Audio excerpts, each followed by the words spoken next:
so I can get deeper. Tyler,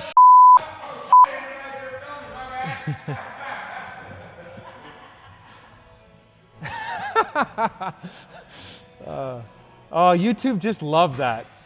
Boss telling off worker.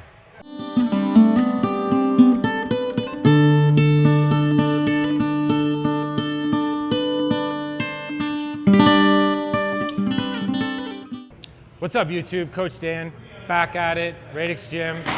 Today, I'm gonna give you my favorite squat warm-up, the ultimate squat warm-up, everything you need to do before you squat, whether it's back squat, front squat, or overhead squat.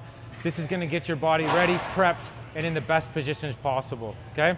So typically, I'll do a 3 to 5 minute warm-up on the Echo or assault bike just to get some blood flow going, and then I'll go through these mobility drills, and then my squat's gonna feel like $1,000,000 afterwards. So, first thing I do, we're gonna start from the bottom up. We're gonna work the ankles and calves. I got super long femurs, if you can see from my knee to my hip bone, very long. So I need to have a good amount of ankle mobility to put me in a good upright position, especially for front and overhead squats. So what you'll need here is a band and something to wrap it around. So I got my rig here, my big power rack. Take this band, wrap it around there. I got a 16-inch box set up here. So I stick my foot through and I get this band right around the top of the foot and the bottom of my shin bone so that I can pull that bone back and have it sit in a proper position. This ankle I actually tore doing jiu-jitsu when I was like 19, and it's never had the same amount of ability, so I do work this one a little bit more than the other one. So once I got that in the right place to be able to gap that joint there, I'm gonna push my knee forward, try to keep my heel on the ground, and I like this box because I can grab the handles here and put weight down onto my knee and get into a good amount of stretch here. And you can just rock in and out. So I rock in and out. I'll spend a good 30 seconds to a minute hanging out here, oscillate, and get that stretch. And if I'm stopped feeling the stretch, I'll pull myself a little bit deeper down here. That's why I like these boxes. And that's gonna prep my ability for my knees to drive forward and out and sit deeper into my squat. Once I've done that, I'm gonna move up the chain here and I'm gonna start thinking about my hips, my quads, my hamstrings. So I got this one from the Knees Over Toes guy. If you go on his YouTube channel, he's got so many good things, but this is what we're gonna do here for your hip flexors. So I elevate my front foot. Again, you can do this right to the ground, but you have to have a really good amount of ankle mobility to do that. So I prop my front foot up. My back leg's gonna stay straight, and then I'm gonna sit down as deep as I can here. I'm gonna feel a real good stretch in my hip flexor on this side. Yep. I'm gonna hang out here 5 seconds. I push out, and then back in, a little bit deeper, really good stretch. I'll do that 5 or 6 times. Make sure I switch legs so I can get deeper. Tyler,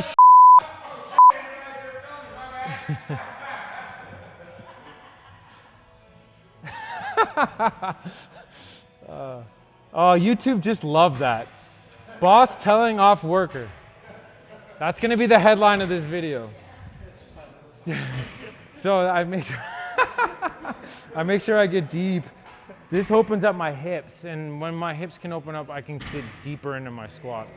The next thing I'll do, I got a light kettlebell here. I took this one from Squat University. Again, I'm not making this stuff up, guys. I'm taking it from the experts, and I'm putting it into use, all right? So I'm on one knee. I take this other leg so that it can open up.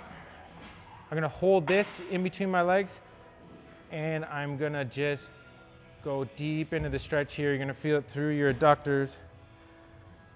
3 to 5 seconds, you come out, and you can do that 5 times. And make sure you do the other side, unless you have one side that's very tight, then you're gonna spend a little more time on that tight side. This one feels so good. This allows you, again, there's a couple things going on when you sit in your squat. You need your knees to drive out. So that's your glutes firing. But also, if your adductors are super tight, they're gonna be pulling in all the time. So if these can open up more, it allows you to sit into a better position. Finally, I go back to my band and I get my hamstrings. So if you've ever been to a Radix class, you know that Coach Tyler, the first thing he's gonna say is get a band and do your hamstring stretch. So this one's for Coach Tyler. Okay, every day. I make fun of people who do this before their shoulder workouts. But both legs straight. I get this over the ball of my foot. I'm gonna lay back here and I don't wanna press my toes forward. I wanna allow them to dorsiflex. I'm gonna relax. I'm gonna hang out for 10 seconds. You'll feel a good stretch in the back of your leg. And then we do something called PNF. And what this does is allow the muscle to contract, relax, and go deeper into the stretch.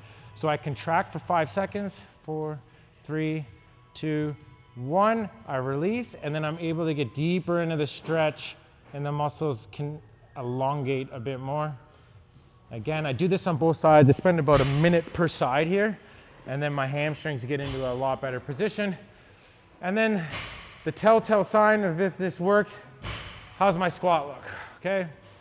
Deep breath in, core's tight, even if there's no weight. We go through the same bracing process.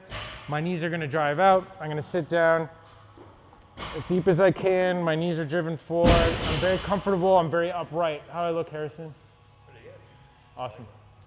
So that's your ultimate squat warm up. You can do that before you overhead squat, front squat, back squat, snatch, clean, any of those things. This will get you loosened up. I do it at least 3 times a week. You should probably do it too.